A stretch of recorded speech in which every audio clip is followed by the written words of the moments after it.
Yeah. Ty. Sunday. Yeah. Yeah. Sunday slate, phone face down, heart racing. Got 3 leagues, same player in these situations. Screens light up, group chat talking that heat. Claim they called it, but I drafted them in my sleep. Yeah, this that fantasy effect. Rank my life by the check. Every catch, every step. Got my mood on PPR. Dynasty till death do part. I see value where you are. This that fantasy effect. Yeah, this that fantasy effect.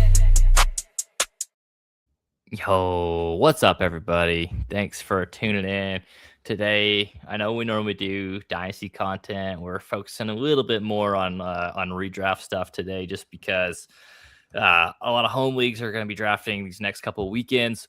The season's getting ready to start, and there's been a ton of injury news, dude. Like, I swear, every time you log into Twitter, there's a new guy going to the tent. And some of them are okay, and then other ones are getting a little more banged up. But every team's played a preseason game so far, so we got a first look at kind of all the teams. Getting some good practice reports, but season's inching closer. I wish it was here, but we still got a little bit to go. But how's it going, man? It's going. I think we got the Rams got the. I don't like saying we, even though, when I talk about my teams, I don't know. I've always just felt like that's a weird thing. But the Rams, let me say this right. The Rams. Well, I think it's because the Laker fans and the Dodger fans always say we. That's fair. You're not on the team. It comes across obnoxious. Yeah. But anywho, the Rams too. The Rams might have their quarterback of the future in Ty Simpson. Oh. I'm kidding. Sure. He looked good. He looked good against some scrums, right? So we'll see what happens. But anywho, football is back. Yeah, I know, right? Football is back, and kind of what Greg said in the chat, Tuesday works better for him. Funny enough, I think it probably works better for me and you as well. It does. So I don't know why we haven't done this in a while, or we didn't do this sooner. But anywho, I'm stoked. I agree. And it'll be nice during the season. Tuesday shows will get ahead of waivers as opposed to doing a show after waivers clear. So that'll be a nice thing. We can kind of talk about different waiver pickups. I'm sure more injuries will happen. Yeah, before we get into injuries, right? It's just nobody wants injuries, right? That's such a bummer. And it just feels like, I think we talked about it 2 weeks ago. It's like, I feel like, I don't know, something's missing, right? Do they need to be ramping up a little bit, more earlier? Why are there so many injuries? I'm sure it's just guys that are trying to, make a show what they can do, all that stuff, right? And it's just freak accidents. But for me, I don't know. I guess it just happens every year, but it just seems a little more. It seems worse this year, and it's weird too. So I was listening to a podcast earlier, and they were talking about how the season's starting about a week later than it normally does, but training camp started at the same time. So theoretically, they should have more time to ramp up, but it doesn't feel like they're. I don't know. I don't know. Something's off, and it's a lot of guys. You kind of expect some of the vets to kind of take rest days and that sort of thing, but it seems like it's everyone. Young guys including a very popular name, Mr. Jordan Tyson. 2 of them. So 2 of them. Yeah. All right. So I'll start with Tyson. I want to come across that I'm not trying to victory lap for an injury. I don't want that to be how this comes across, but I will say you and I both were very hesitant to draft him. I don't think I have any shares of him, just because there were a lot of red flags in his profile. And unfortunately, he re-aggravated his hamstring. It was the same one that caused him to miss all of last season in college at Arizona State. The same one that caused him to miss training for the combine. He had to host a special pro day. And now it seems like the timeline for that is about 2 months out, which if you look at that, it puts him about early October is when he would kind of be targeting to come back, early to mid-October. So I bumped him way down. I updated his projections today, where I slated him out for about 12 games, and he's down at wide receiver 52, which is basically dead and buried. For dynasty purposes, it seems like in the Discord, people were talking today about trying to buy him for cheaper. It doesn't really seem like anyone's selling for cheap. I think people kind of are holding, in no sense, trading him now. That said, for redraft, I think there's some value if you could get him like super late. People are scared, and if your league in particular has an IR spot, Yeah, that's right. That's a nice spot because he's probably going to start on the PUP, is what I would assume. Or keeper aspect, right? If you can find him late and be like, people forget about him. I have two keepers that I'll be maybe thinking about. And for me, like same thing, right? I do not like injuries, right? I wanted Tyson. Honestly, I wanted Tyson to work out just because like I find it awesome when he really struggled. I had him on two of my. I think one was like a college fantasy football, and then one was C2C, right? So like he didn't play much last year, and I just think that's going to be the same thing in the NFL. And so I hope it changes, right? But soft tissue injuries really are lingering quite a bit. So I worry. But for me, like if I was telling people what to do with Tyson is hold, right? Unless you can get for cheap, because of course his value is going to drop. And then when he plays again, his value will instantly rise again, right? So, but the smart thing to do would be hold if you got him, right? You're going to lose value if you do try to move him, right? If you get one that Wes in the chat said I saw earlier today, selling Tyson for I like that. I like that as well.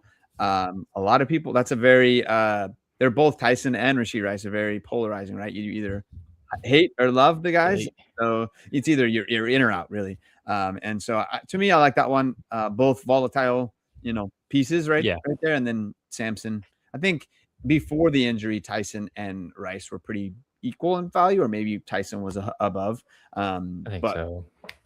I don't know. I just think I think this could be pretty frequent, right? I'm sure Tyson will have good stretches. He was a good wide receiver when he played, but to me, we play a game that you need to have points, and so if he's not going to be available, those aren't the guys I want.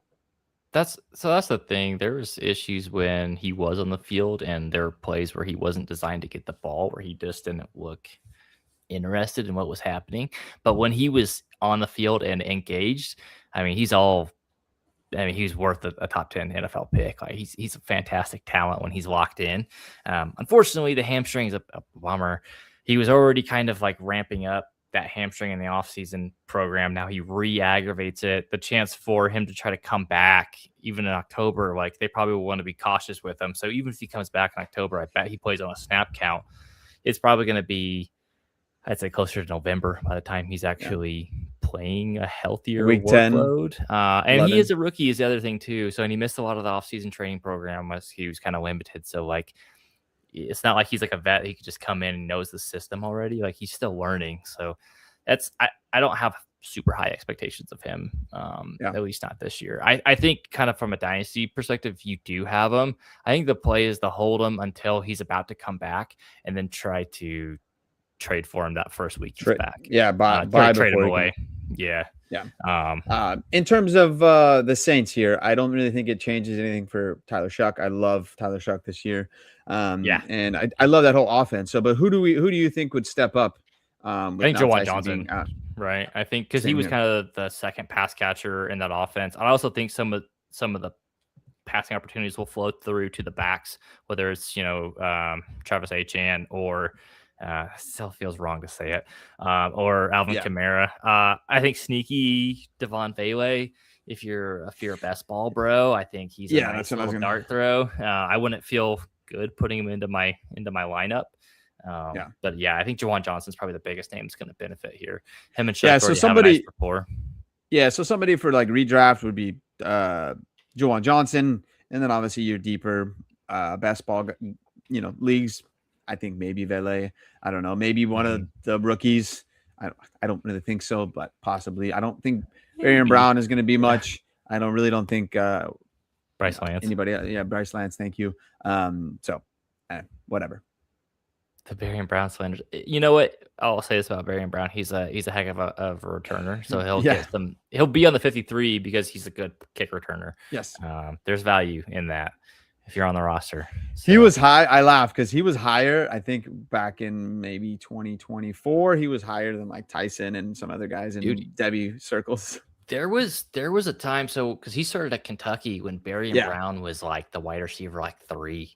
And in his rookie class, which is crazy to think about now. It's just how fast Devy leagues change. And now he was a total afterthought. All right. So on top of Tyson, a few running backs are injured too. There's Christian McCaffrey's not on the slide, but he's been that's what I want to touch on first. He has been missing the last like few days of practice with a vague tightness. I don't know what that means, but it makes me very nervous. I feel like the last time we heard stuff like this was 2024 when he was, kind of had that vague calf injury, and then all of a sudden he missed like the entire season. But are you worried about CMC and his tightness, or do you think he can loosen up before we get going here? I'm a little worried, right? But I think it's fine. I mean, it's Christian McCaffrey, right? Like, yeah, I don't know. I don't have much because I've been worried for quite a while.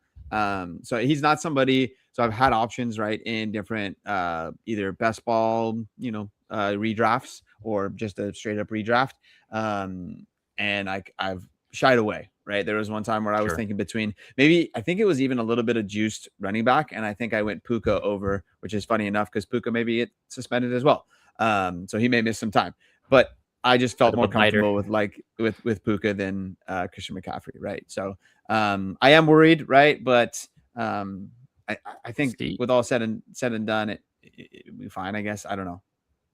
CMC makes me nervous, dude, because of where you have to take him. Like, he's your first pick, and he's going anywhere from like 5 to 8, kind of in that range. And so that's your first pick. If you mess that up, your chances of getting into the playoffs are basically 0, right? If your first round pick bust, like you're basically screwed. And I just feel like around that range, if you say I could take JSN, CMC, Amon-Ra, Jonathan Taylor, heck, even like James Cook, CeeDee Lamb, like I would take all of them over CMC, which probably means someone else is going to take CMC before I get a chance to do it. And it's one of those things where I'll take the stance of if he's healthy and he beats me, so be it. I don't want to put all my eggs in that basket because he's already kind of hurt, and the offense is very fragile in San Francisco right now. There's a lot of pieces are hinged on older players who are either coming off injury or currently nursing injuries. So whether it's Mike Evans and his hamstring, it's CMC and his tightness, it's George Kittle coming off the Achilles, and then their star right tackle, Trent Williams, who is like 36 years old or something crazy. Like, and those 4 guys are kind of holding it down, right? So funny. It's very fragile. I have a surprise, my guy this year coming. Not really a surprise because but it's gonna sound weird when we've been talking about all this negativity with that team there. That's what you call a tease in the business. All right, some other running backs here. Breece Hall. It sounded like he went down non-contact in practice, and I think everyone was kind of like, "Oh crap!" And then it comes out it was a groin injury. It sounds like it's not going to be too serious, and he should be ready for week 1. My concern is. It's an epidemic. Growing tightness that's tough, brother. That one makes me worried a little bit because that feels like something that's going to affect you as a running back and your ability to kind of like your lateral movement. And it's not like the Jets are like a great offense anyway, so he needs to kind of make the most of his opportunities. That's something that can linger into the season. Same with Jeremiah Love. So he's got an ankle issue. They didn't quite say what it was. Initially, someone asked him like, oh, was it a low ankle sprain, a high ankle sprain? And I think LaFleur was like, oh, it's an ankle. Let's leave it at that. And then it came out today he didn't need surgery. And I was like, I saw that. I was like, why would he need surgery? What is happening? So this one's just full of red flags. Jeremiah Love is scaring the crap out of me. Like, he's already on a team that's not great and a crowded backfield. That one's making me super nervous, dude. What are your thoughts on Love and Hall here? So Jeremiah Love is aiming towards my do not draft lift and do not draft in redraft, right? Just because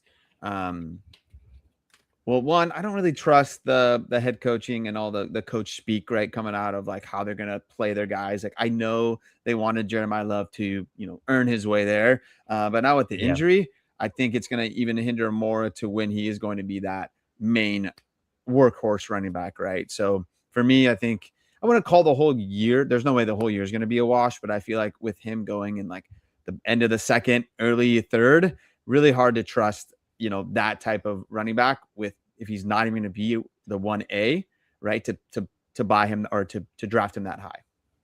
Yeah. So for context, he's going 26.5 as his ADP. So he's right at the 2-3 turn.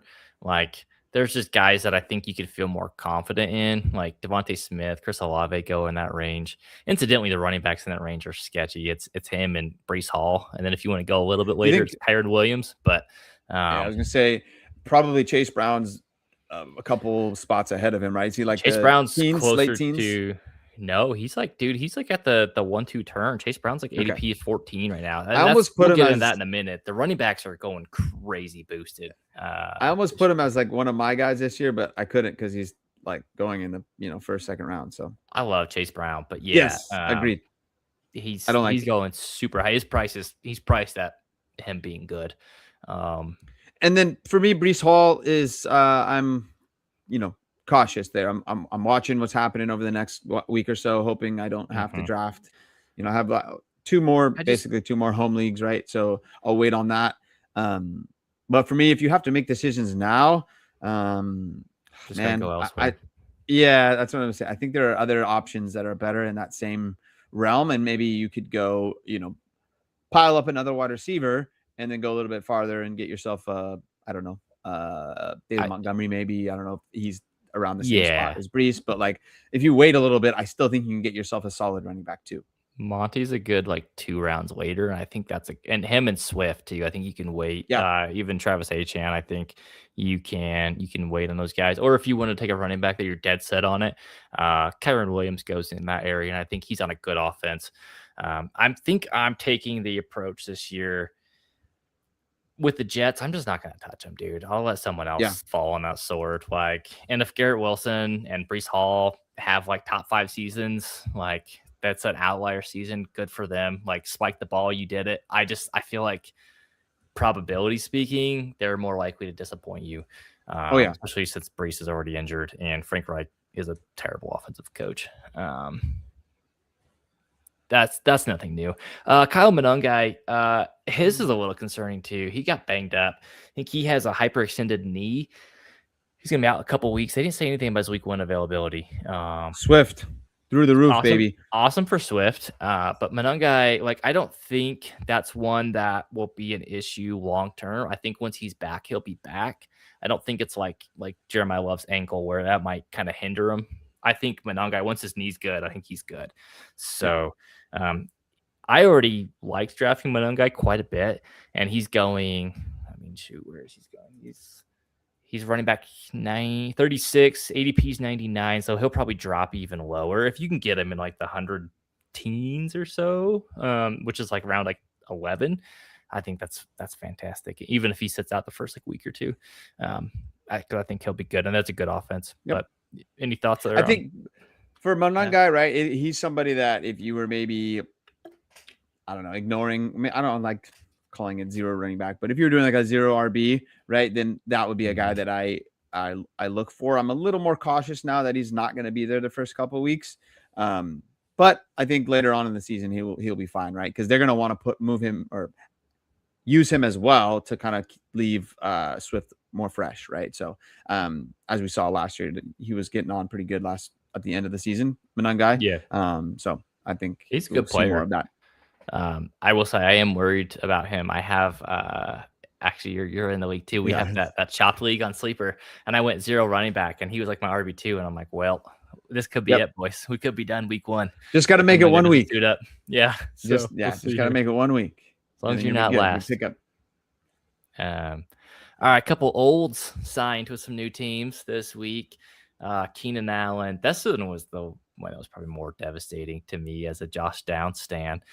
Signed with the Indianapolis Colts. I have a couple thoughts. One, Alec Pierce still hasn't practiced. He's still nursing that foot surgery he had early this offseason. That's concerning. There's a video of him walking around camp just kind of limping. He didn't look right. 2, Josh Downs is banged up right now. So 1, the Colts just need bodies, right? Unless they want to suit up Nick Westbrook, Akine, and Deion Brooks, who's a 7th-round rookie, as their top 2 wide receivers. So, I get that piece of it. I think really the other thing is Tyler Warren. I think the path is just open to him just absolutely smashing, dude. I think all the wide receivers are going to kind of just do whatever, but I think this offense is going to flow through Tyler Warren and Jonathan Taylor on the ground. Yep. As long as Daniel Jones doesn't, F things up. But Keenan Allen's going to get his. We saw what he did last year, right? Like, he made Loud McConkey, like he took all the easy routes from McConkey and made him do harder stuff. If they do that with Josh Downs too, like that kind of sucks. But Josh Downs season may be over before it started, unfortunately. Yeah, he was so funny. I was thinking about my guys, and he was going to be on there until yesterday. He was, and I wasn't too much, right? I wasn't too much into him, but I had taken a few stabs there and here and there, and I do think it's going to hinder both of Alec Pierce and because I feel like Keenan Allen does a little bit of both of those guys, right? Mm-hmm. So I feel really good about Tyler Warren just being that main guy, right? So I think Keenan Allen's gonna get his. I don't know if I draft him in redraft per se. It just depends where I could get him, right? I know if you're in the middle of like later on, I think maybe in the teens.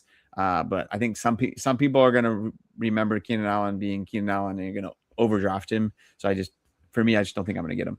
Here's the thing with Keenan Allen. Like, he's still a good NFL player. He's not the same Keenan Allen you think about who he was on the Chargers like a few years ago, right? Like, he's not that guy anymore. He's a solid role player at this point in his career. And I think he's good enough to limit what Josh Downs can do. And I think he's good enough to kind of take away easy check down targets so that maybe Alec Pierce doesn't get some of the other work that he gets, right? And so I think he's more of a hindrance than he is a boost to anything. Yep. And I think you can see it. I have it there. Like I reworked the Colts projections and they all ended up in the 40s. And then Keenan Allen's in the 60s. I don't think he scores a lot of touchdowns, but Tyler Warren, I think he's my tight end 3 or 4 this year. I think so. I think he's in line just to get a ton of volume. As far as like redraft, the only Colts I want are Tyler Warren, Jonathan Taylor, and then maybe Daniel Jones, but like not on purpose unless he's in a really good matchup. You know what I mean? Yeah, he was great last year, right? And I believe that's an outlier, right? I think he will come down to earth, and especially because to me it felt like there was quite a few guys that were like elevated or they did better than they should last year, and I think that helped Daniel Jones as well. But I'm with you, right? Jonathan Taylor, Tyler Warren's probably about it for me. I think I did grab Daniel Jones in I think in that chopped as well as my second quarterback. So we'll see. I have a decent. Don't feel good about it in best ball just because he's so cheap, but it is what it is. Best ball's a little bit of a different animal. When you have to put him in your lineup, he doesn't feel quite as good. Yeah. Najee Harris signed with the Giants. This one, not awesome, right? Like, there's already been a bunch of reports that the Giants offense wasn't looking good in camp. I think this really stemmed from Tyrone Tracy just about got Jackson Dart killed in their last preseason game. He just completely whiffed on a block and they sent Jackson Dart to the tent. Najee, I think he's going to make the 3-man rotation there. I think it's going to be him, Tyrone Tracy, and I think Scatabo. Like, I don't know what the deal is. It doesn't seem like the coaching staff's as high on Scatabo as the last one were. So I feel like this is going to be a true like 3-man committee. And then on top of that, Jackson Dart runs the ball a lot too. So this offense is really shaping up to be one that I was kind of excited about, like Scatabo and Dart. And now I'm kind of like, I don't know if I want any of these guys. Like, I don't feel good attaching myself to any of these Giants. I don't know. What are your thoughts on the Giants there? Yeah. So I made a pretty, I feel like a good trade the other day. And when I was making conversation, he asked if I wanted Scatabo as well. And I was like, no, I don't think so. And I feel like I made the right call now that Najee's there. I don't really think he's going to like make a difference per se, but I think he's going to be kind of like a thorn in the side of both like Tyrone Tracy and more Scatabo, really. Right. I think Tracy, if he ends up staying on the team, I'm kidding, he will, but I just think, these aren't the guys that these are the guys that like Harbaugh, he didn't draft him. I just, like you said, I don't know how much he believes in these guys. So I think he's trying to find like just an old crusty vet that are like, I know he'll do what I want him to do. And then we'll get through it and they'll just, I think it's just unfortunate, right? Scatabo will be around obviously. And he's the one I want if I have to have a Giant. But I'm worried now. So he's definitely not on my radar for redraft. If you have him in Dynasty, I think his I'm getting nervous it should about hold. the Dynasty Yeah. shares. Like, Yeah, I think he I could think be it on the should- way out. You know what I mean? Because there was talks that they were going to Yeah. draft Jeremiah Love all off season, leading up to the draft. Obviously, Love went before they had a chance to pick.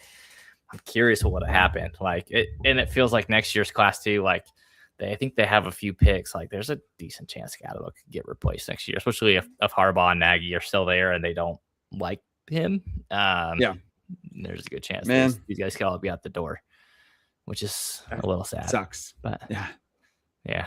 What about Anthony Richardson?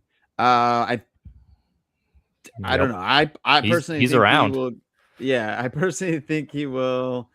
I don't know. I haven't read too much into it, but I think he'll end up being either the QB3 or 3 options, probably QB3, not on the team as the other option, but A or B would be cut or traded. I don't really think anybody wants to pay for him though, so I don't know if he'll get traded. I mean, he played fine enough in their preseason game. I mean, kind of. He threw some boneheaded. That's the A-Rich experience, though. It's like he'll make great plays, and then he'll make a bunch of boneheaded ones, and you're just like, dude, what are you doing? So, I mean, the last I heard, him and Riley Leonard were in a QB competition for QB2, Indianapolis. Yeah. I just think Leonard. Yeah, I just think Leonard will be able to do what they need to do if Daniel just more Jones, consistent. Exactly. Yeah, that's what I mean. Thank you. That's a better word. He's not like good, but he's just by no means is he good. Yes, by no means is he good. He's a good runner. He can run. Yeah. Okay, so draft strategies, right? So these are some of the popular ones, and I kind of just want to kind of go through so you kind of get a feel for like what your team might look like if you kind of hit some of these strategies, right? So by far the most popular one this year that I've seen is heavy running back. So you're taking 2 to 3 running backs in the first like 3 to 4 rounds. And you can see that based on the ADP right now is nuts. In the first 2 rounds, there's 1, 2, 3, 4, 5, 6, 7. This is more best ball, correct? 12. Yes, but there's 12 running backs in the first 17 picks off the board, which is nuts, dude. People are deathly afraid of missing out on running backs this year, and it thins out real quick. The alternative to this, well, one of the alternatives is an anchor running back where you take one of those guys and then you wait, and you take kind of a crusty RB2 later. Maybe it's in the, I mean, depending on how far you want to go. I've gone into the Isaiah Pacheco range. I've also gone up a little bit more where I get maybe like a Montgomery. It's a lot of different ranges there. And then the other one too, this is where I think the edge might be this year, is you kind of just say, let everyone else take the running backs. That's what everybody's doing. Kind of zig when everybody is zagging, right? And just start just hammering wide receivers and then get your running backs later. And one thing about redraft is if you are a waiver wire grinder, you can find running backs because guys get injured and you can kind of plug and play. The one thing I will say is like when top running backs get hurt and their backups come in, they're pretty serviceable. They will get you points. When top wide receivers get hurt, the backups don't always do good. And like an example is like when T. Higgins is out, Andre Yosivas, like he's fine, but he's not great. But like if CMC got hurt, Jordan James could get you like 15 points. So that's kind of what I'm looking at there. Holler, where do you lean on these draft strategies? Like, yeah, I do most of the time because I've always had a soft spot for wide receivers.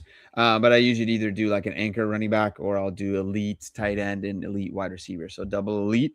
Because you'll notice later a lot of my guys this year for my quarterbacks, they're later, right? I just feel like even if it's super flex, right? Some of these super flex, obviously Scott Fishbowl has different scoring, but even in these like super flex where you still have 2 quarterbacks, I'll wait. Yeah. Right. I'll wait because I want those high end guys that are going to get me my points week in, week out.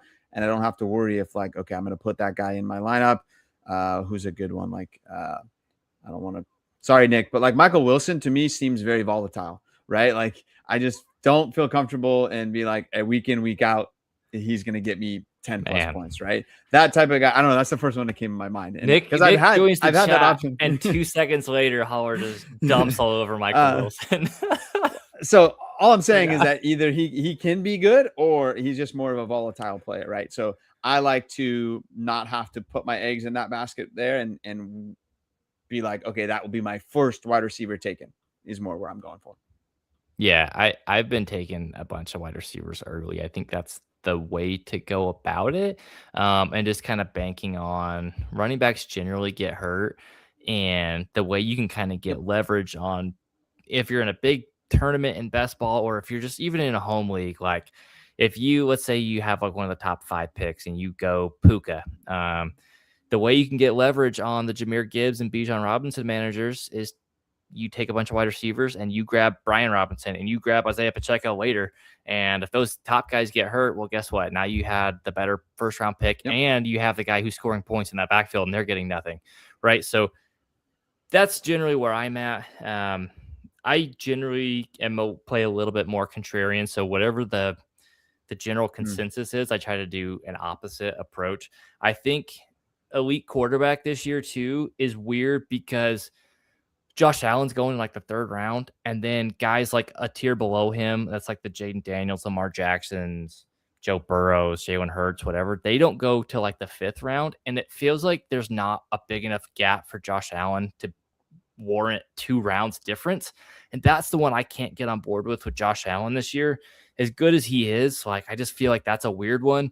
Tight ends is a little bit different. So if I can get Brock Bowers, Trey McBride, Taylor Warren, and Colston Loveland, those are the 4 I consider like elite tight ends.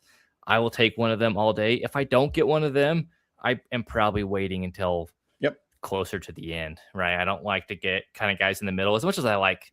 I mean, I like Sam Laporta. I like Jake Ferguson, but I think you can get running backs there instead. And then the double elite, like if you wanted to take if you took like Brock Bowers at the back of the 2nd and then you took Josh Allen in the 3rd, like that looks real good at the beginning, but then your running back wide receiver rooms look poopy. Not to say it can't work, but it gets dicey. Yeah, to me, double elite, you always got to go wide receiver tight end or wide receiver running back or running back tight end. I don't like to like double up with that quarterback. Just feels like elite quarterback, elite tight end, I guess. I don't know. I just feel it feels dicey. I agree. All right, so let's hop into some sleepers. So a little caveat here.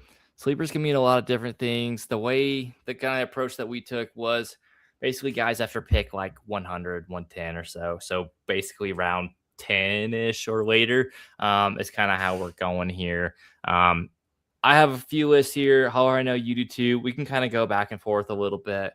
I want to start one of my wide receivers, and I think he's my 2nd roster wide receiver in best ball this year. It's Casey Concepcion. I know he plays for the Browns. There's a lot of stink on him. His ADP is 116. That's around 10.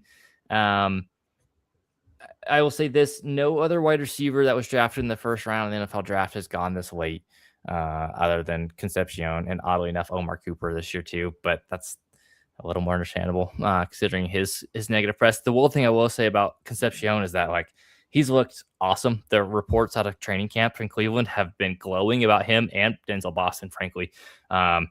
Casey Concepcion scored this last week on in the preseason game. I don't know if he had a nice little end around. He made no guy miss. He was all over the field. He's catching the ball. I know he seems like he put those dropsies to bed.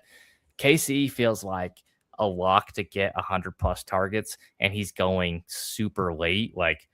He's a perfect guy. If you go 0 RB and you take a bunch of wide receivers early and then you circle back and grab KC as your wide receiver 4 late, I think he's the kind of guy that can pay off and really, really pay off for you as the stretch goes on. Do you like KC, or are you kind of afraid of the Browns? Because it seems like a lot of people are, and frankly, what I've seen Deshaun Watson and Shador, it might not be a bad way to go. So honestly, I'm not scared of either of Casey Concepcion or Boston, right? I am so impressed that they're able to shine with the quarterbacks that they have. So for me, I feel like one, they're going to stay because a lot of people are not going to want to take them, right? And so I feel like I've been taking more of Boston than Casey Concepcion. Unfortunately, I don't think I have too much on for my redraft, but I took a lot more Boston than I did Casey Concepcion, just kind of where I was in rookie drafts. But I like both of them. And if I was doing a best ball, I think like these are all these guys right here, like those, well, I guess all, but those 2 wide receivers right there, those are 2 guys that I'm really high on, right? Jalen Coker is one of my guys this year for wide receiver.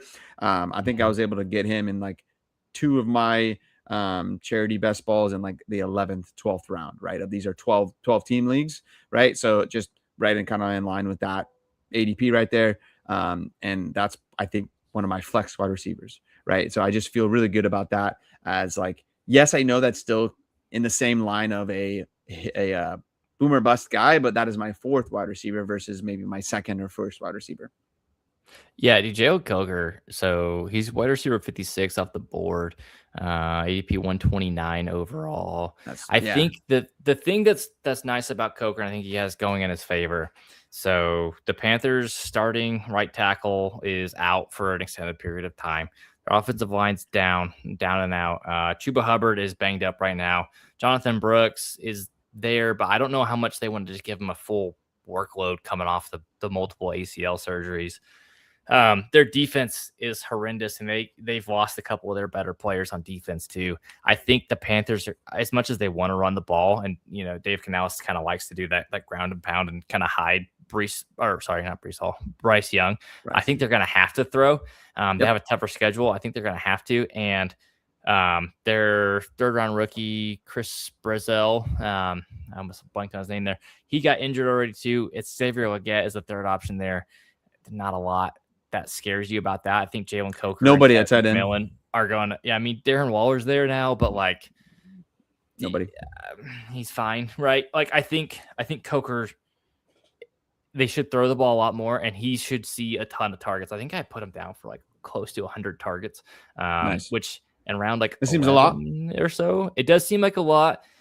But I think I actually have like 96 or so. But I think exactly the game script is trending that way for Coker.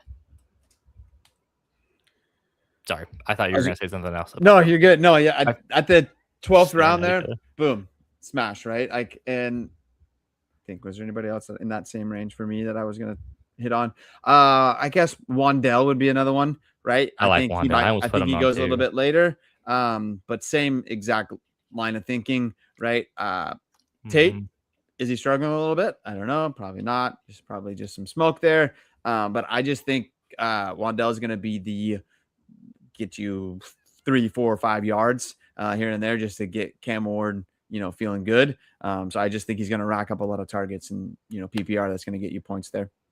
Yeah, dude, we know. I mean, if there's one thing that Brian Daboll does is he likes to target his guys, and Wandale is one of his boys, right? So he's going to get a ton of targets. He's in that same range. He's ADP 111, so he kind of goes in that same range there too, which I think is perfect. Incidentally, the way I played a lot of these is that I do wide receivers early, and then I wait, and then I come back in this range, so I have a ton of Concepcion, Wandale, Coker, Boston, a bunch of those guys. And I think they're all in a spot to pay off. One of the running backs we have here, Tyler Algier, I think, given Jeremiah Love, we kind of talked about his concern, right? I think Algier is a good enough player that given a large enough workload, he can be successful. And I think they're going to be careful with Love, especially as he's coming back, especially early in the season. I think Algier might be one of those guys that, I mean, ADP 145, what is that, like the 14th 14, round? yeah. 13, 14, 13. somewhere in that range. Like, he's a perfect target for if you go 0 RB and you're just kind of loading up at running backs later. Like, you can totally stuff him in as your running back 2 week 1, and he might very well get you like 10 points, right? And like, it's not going to be flashy. It's not going to be one of those picks where you take him in your redraft league and the room is like, oh man, I wanted him. It's going to be like, oh, that's gross. But he's probably going to score you points. And until Love kind of gets healthy and back to himself, like, he's probably going to get a decent chunk of the carries in Arizona. There were like times where during rookie drafts, and this was probably after Love got drafted, like I would move a late second or early third, maybe for Tyler Algier, right? And even before the draft, I remember us talking him up a bit when he signed with Arizona. There was a little bit issue, if like not issue, but like worry if they would sign or draft Jeremiah Love. But I do think they signed him, Tyler Algier, to be a 1A, B, 1B guy, right? Obviously, when Jeremiah Love is healthy, he will be the 1A, but I think he's going to be a serviceable guy, right? Think about last year or not even just the last couple of years with Atlanta, he was good, right? I felt good about putting in my flex spot, and I think you're going to do the same this year. And going in the 13th, 14th round, that's pretty darn good in my opinion. I agree with you. Jadon Blue is one that it's funny if you did best ball drafts back in like May, which some degenerates did. He was basically like an 18th round pick or like 20th round pick on DraftKings. Now he's slid way up. I mean, way up is relative. He's like around 16, but still, that's a pretty big jump, right? 2 rounds of ADP. But I think the case to be made for Jadon Blue is one. He's a dynamic athlete, right? Like he doesn't need a ton of touches. He's probably not going to get a ton of touches. He doesn't need them, but like to change the course of the game. The other thing too is that like Javonte Williams ran really hot last year in Dallas, and I think there's a chance that he comes back to earth. And I think they want to take some of the workload off of Javonte. And if Jadon Blue can kind of just pull his head out of his butt and just like get to work, which it sounds like he's doing, right? Slowly. Slowly, I think there's like he's not showing up with his bright gold like Louis Vuitton cleats or whatever he had last year. Like he's kind of more has like a work mentality. I feel like he could be serviceable in the passing game. I think he could be a home run threat. I think he can kind of get on the field and be sneaky valuable. And like at that ADP, you don't need him to do much to pay off that cost, but I think there's a path there too. If Javonte like misses a game or two, I think he's first in line to get the touches, right? And that's really all you're looking for. What are your thoughts on Blue? Agreed. Yeah, and I shout out to the Debbie Royale. Can't remember now how long ago it was, but he put I think it was Kevin who wrote it, but they put out an article about the Cowboys and Jadon Blue, and like he said in the chat, yeah, he's he has an amazing shot at being a backup, and you know how Javonte is, right? Like gets injured, but for some reason it just seems like he is struggling to break through to that spot, right? Or that taking a hold of that RB2 spot. I think on all said and done, he probably will be, right? So at that price, I'm all in, right? I think I've dropped in 3-4 of them already in some of these best balls that I've been in, and I think that's the type of running back. If you are going to kind of wait on them, those are the ones I want to get. I'll tell you, he's in my top 10 most drafted running backs right now. Now, granted, he's fairly cheap, so if it hits, it hits. But and like in redraft, I like it too. You grab him at the end of your draft, and if the first couple weeks go by, he doesn't do anything, just drop him, cut him. It doesn't matter. It didn't cost you anything. It is what it was. He's a dart throw, didn't work out. Or Javonte, maybe he goes down, or maybe he doesn't even go down and he's just not as effective as he was, and Blue kind of sinks onto the field. Maybe he houses a touch or two. Like all of a sudden he's getting more work, and maybe he has standalone value. So I think the path there is pretty significant. The last guy that we had was Freiermuth, down at ADP 195. So I touched on this earlier. Like if I'm not getting a Bowers, a Trey McBride, Loveland, Tyler Warren, I'm waiting, and I'll take Freiermuth all day, dude. At 195, that's like the last pick in your draft. I don't understand why he's so low. Mm-hmm. Like Mike McCarthy's offenses in Dallas were always pretty good. In Green Bay, they were pretty good. I think Arthur Smith's gone, so he's not going to run Johnny Smith around 1,000 times. I think Freiermuth is going to see more targets in this offense this year. And his ADP, I feel like, is priced at what we've seen him do in the past and not what he reasonably could be this year. And I think he's in line to get some targets too in the red zone. Could possibly with some good touchdown luck, he could kind of flirt with tight end 1, kind of that 12 to 15 range. And like, dude, he's dirt cheap. And you know what? That's another thing too. Like, with your last picks, if he sucks the first couple of weeks, just dump him and pick up someone else. Like, he costs you nothing, but like the upside is so tremendous. I think that situation looks awesome at Pittsburgh. Are you in on the Muth? Or are you Yep. In redraft, I either get myself a anchor tight end, or I wait and I get myself a Pat Freiermuth or, you know, somebody that I think is going to elevate, right? So you already said it well. I think back to when McCarthy had Jake Ferguson. He was used quite a bit, right? I think it's going to be like that. You know, and so I know Darnell Washington, people think he's going to do, he's more of a blocker, right? And he just was randomly used sometimes. I felt like that could happen. But I think now, like between the 20s, you're going to see Freiermuth being used more. He was not used very much last year or the year before even, right? So I just think it's going to happen. It's just a different offense. You know, I do actually think, I don't know who it really is going to be in terms of the wide receivers, but I do think that Steelers offense is going to be pretty good.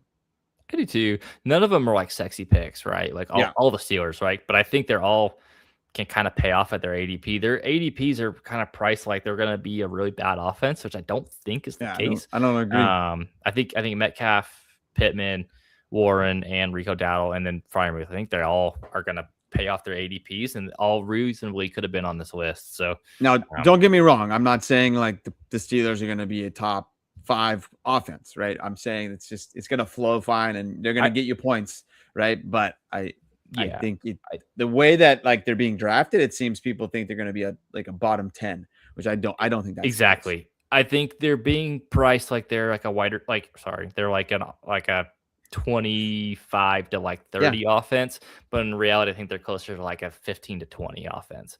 And so I think there's value to be had there. All right, some of the breakouts. The way we did the breakouts is more just guys who are going to outproduce their ADP, not necessarily guys who haven't produced in the past. The first guy I wanted to kick off was Jordan Love. We've seen him do it before when he's had a ton of passing volume. He was a top 6 quarterback. I think the Packers are shaping up to do this again. I think their running back room, it's Josh Jacobs, who was somewhat less effective last year, even before the injury. Their offensive line is taking some tumbles. I saw, I think it's one of the established run guys, but basically he had the Packers as like the offensive line 31 out of 32 teams, which is pretty horrendous. As much as I think they want to run, I don't think they're going to be able to just ground and pound. I think you're going to have to let Jordan Love air it out. And frankly, I almost put all the wide receivers on this list too. I think Jordan Love, I think Christian Watson, Matthew Golden, and Jaden Reed are all going to outproduce their ADP. And I think maybe it's a little bit of me being a Utah State homer, but like, I think Jordan Love's a good quarterback, and I think he's going to play really well this year. And he's like QB 18 right now. I think he could easily finish as a top 10 guy. And if you load up on running backs and wide receivers early, and then you grab Jordan Love later, and you get him as like a top 10 quarterback and like price closer to QB 18, like you're cooking, baby. You got a stew going. So what do you think about Jordan Love? Yeah, I like that. I kind of stole that from me when I was going to say the offensive line's not as good, because I think it was maybe last week or still one of Nick's, I think it was one of his soup kitchen charity leagues. I think Josh Jacobs kind of fell a little bit, and we had a little conversation about it. And I think he's going to be a good, like solid pick, right? But I think their offensive line is going to hurt a little bit. Their defense, I don't think, is as good as it used to be. And so I think they're going to need to throw more, right? And I think all those things are going to add up, and they're going to, improve Jordan Love. And then I think they finally have a more established wide receiver room per se, right? Meaning like they know who their guys are. They know kind of their roles. And so I just think that offense is going to pass better. Dude, I learned that the Packers defensive coordinator is Jonathan Gannon, who used to be the head coach of the Arizona Cardinals. I was like, I was immediately out. This is gonna be some dog doo-doo. Now, did you want to throw in your quarterback here? I think you teased him earlier.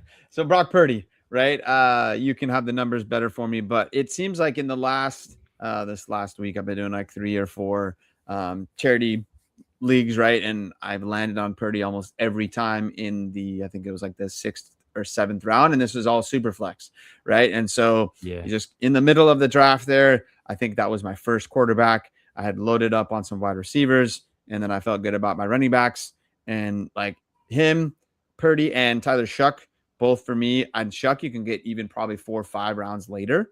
Sure, you can get late. right? And I think both those guys are their offenses are going to be really, really good. Well, I don't know about San Francisco in terms of offense, but I just think the points are going to be there. Purdy's going to have to throw the ball to somebody.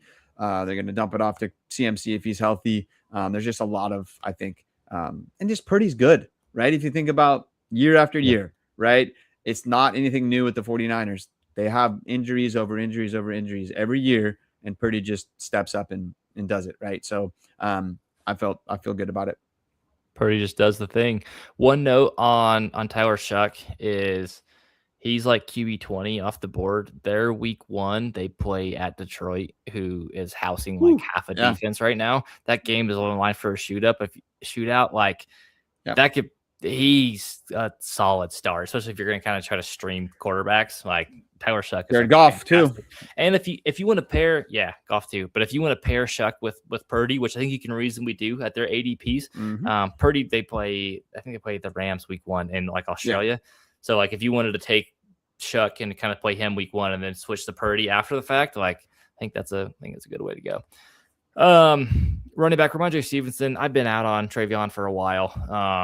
This camp has basically confirmed that they're going to be closer to 50-50. Ramondre's getting a lot of their first, second down work. They don't really trust Travion in pass pro.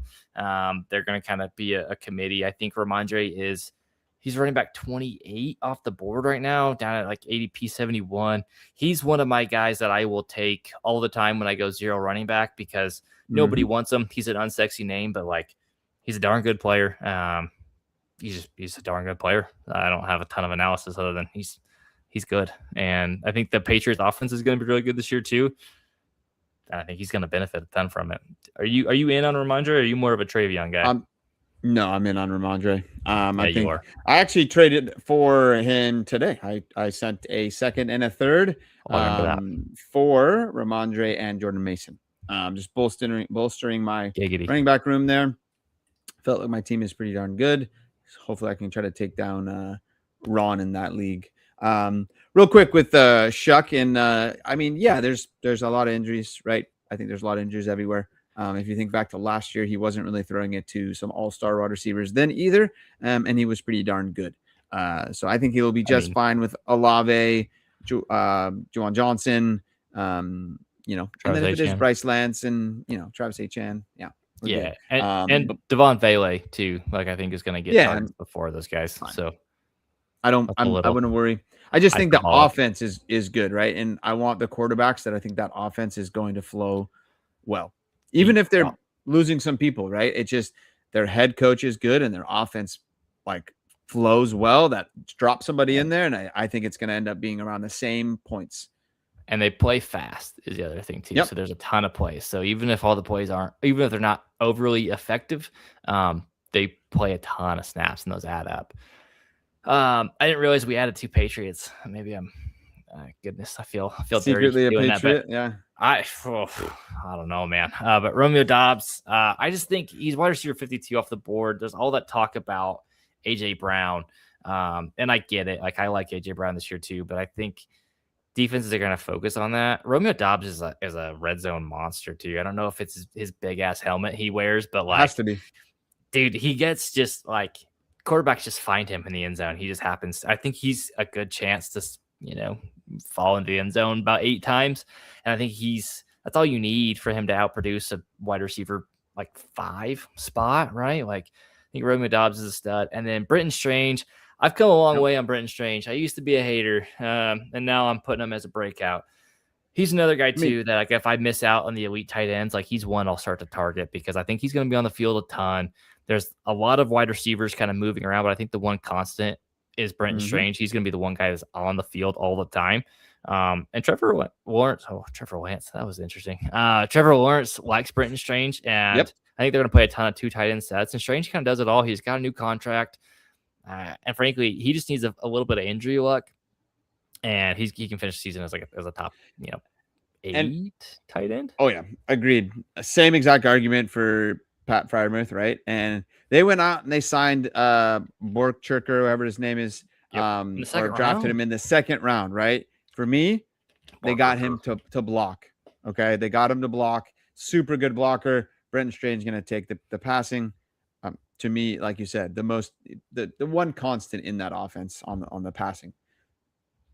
Dude, Borkircher. So the reason that name has stuck with me, he was the one, and I don't know if you remember this, but Nick in the chat probably does, but he was the one that caught the 2-point conversion at Texas A&M against Notre Dame after Notre Dame fumbled the extra point. And so he's the reason that Notre Dame lost to A&M was Borkircher. It was like last year? It was like one of his like 8 catches on the year. Like, son of a bitch. You're never gonna forget that one. Yeah, dude, it's lives right there with the Bush push. All right, some busts. So the way we did this one too was top 3 round ADPs. And it's not that they're going to necessarily suck. It's just that if you take these guys, my thinking is you're going to have regretted passing on other options in that draft area. So a couple of running backs. We touched on Jeremiah Love. We kind of touched on Christian McCaffrey in his tightness. A couple wide receivers here. Drake London, Rashee Rice. Drake London, nothing against him. I think he's a fantastic player. It's the offense in general in Atlanta. What I saw from Tua in his preseason game did not. Please stop. Just stop. Didn't I said it first for him. Well. Yeah. And okay, he's gonna do better than what we saw, right? That was It was a preseason game. It is what it is. It wasn't great. I think where he goes though, right? Like ADP 21, like I would rather take guys like Brock Bowers goes in that range, AJ Brown goes right around him, Nico Collins, George Pickens, all those guys, Devontae Smith, Chris Olave, all go in that same range. I just think you can get a similar talented player on a better offense than Drake London. I think you're setting up, like, can he work out at that price? Sure. But I think if they go back to Penix, here's why I'm highlighting it is because there's another reason why he's going to bust is because you either get Tua or you get Penix, which we already saw when he played with Penix last year in the beginning of the year. It was rough, right? I don't think I have any Drake London so far in terms of redraft. I just think it's because there's guys around him that I feel more comfortable. I would just rather have. Yeah, exactly. I like Drake London for the record. I think he's a really good player. I just nervous about the situation, and that's all it is too. And then Rashee Rice is kind of a similar situation in that I don't think Rashee Rice is nearly as good of a player as Drake London, but it's more that I think the Chiefs they're going to be really run heavy this year. I think they're going to try to play better defense and run the ball a lot more. And I don't know how much Rashee Rice is going to get run this year. That offense looks bad. Gross. Yeah, he doesn't look right off the knee injury that he rehabbed in jail and it didn't. Yeah. It doesn't look right. Yeah. Who would have thought? But he's at the 2-3 turn too. Just don't love that. Jeremiah Love kind of goes in that range actually is kind of gross. If you get like the first or second overall pick and you start with Bijan and Gibbs, you think you're good to go. But then at that turn, you're really kind of hoping for personally, the way I like to play it is if I can get Nico and Pickens. That's how I like to do it. Malik Neighbors is starting to creep back up in that range. That's a little rich for me. Yeah, I think Olave, I feel better about him in there. Honestly, dude, even this is gonna sound dirty coming from me, but Zay Flowers, the gadget man, he kind of goes at ADP 30. You kind of reach a little bit for him, but like no problem with reaching there for me. I think that offense is going to be good. I do. Ravens. Surprising. I don't really have many of these on my teams, thankfully. Josh Allen, if he falls in the right spot, sure, I'll take him. But definitely. And then real quick for me. We got to wrap up. Let's get some milk for a little holler. couple of my guys that I wanted to highlight here. One guy is Emmett Johnson. I like Emmett Johnson too, for the record. I didn't like him as a prospect, but I think he's going to be a good runner and holler. Exactly. I'll let you. Yeah. Yeah, and I think he's getting the word out of the camp is Andy Reid likes him, and I'm not saying he's going to go and be this guy that's going to be able to you're going to play him week in and week out. If anything happens to Ken Walker, boom, Emmett Johnson is going to be the one that's going to get the running. Obviously, their offense is going to be different because Emmett Johnson is not Ken Walker. But I like to play with handcuffs in redraft, right? Kind of what we talked about earlier. If any of those top guys go down, you're going to get a guy that's going to produce. Just find those handcuffs in good offenses is really what I was on that. And then last one for me, one of my guys this year is Barner. I just think, outside of JSN, I've been watching some of the Hard Knocks, and he's a dog, right? They love that guy there. And I just think when they need a catch, it's going to go to him. I think he's going to show up in the red zone. So I do think he could be like a Brenton Strange, kind of another breakout. He kind of had his breakout last year, but I think it continues. He can continue. Yeah. And I feel bad putting Josh Allen as like a bust. Yeah. It's nothing against Josh Allen. It's just that where he goes compared to the other quarterbacks, I don't think he's going to make that big of a difference. I think he's going to get overdrafted. And I think you could find, because like his ADP is 36. The next guy's Lamar at 56. I don't think there's 2 rounds of ADP difference between the output Josh Allen and Lamar have. And and it's some of the opportunity cost of like at the end of the 3rd round. If you take Josh Allen, you're basically saying, well, I'm not going to take T. Higgins. I'm not going to take Jalen Waddle or Tet. And there's just better options there. Whereas like when you take Lamar in the 5th, you're passing on like Travion Henderson or Bucky Irving or Quinshon Judkins. And I think it's a better way to construct your team is just the weight on the quarterback. Even if you still take a high end one, it's just to wait like 2 rounds and take like the Lamars, the Jaden Daniels, the Drake Mays. Hell, even if you wait and take Jalen Hurts, which I know is gross and people don't want to do that, but he goes super late too, dude. In redraft, he still runs the ball, right? So I have no hates in redraft unless I don't think you're going to be good this year. But in Dynasty, if I don't like you, you're not on my team. Sorry. Then you're dead to me. Yeah. Redraft, I'll draft anyone. And that's the thing too. Like at a certain price point in redraft, like everyone's draftable. It's just finding where that is. So, all right. Hopefully that was helpful. If you want to chat more, have thoughts, comments, join our Discord. Come chat with us. It's been ramping up as teams are getting back into practices and games. Season starting here in a few weeks. That's all we got for you tonight. We'll be back next week. And thanks everyone who joined in the chat. Really appreciate you. And we will catch y'all on the next one. Peace out.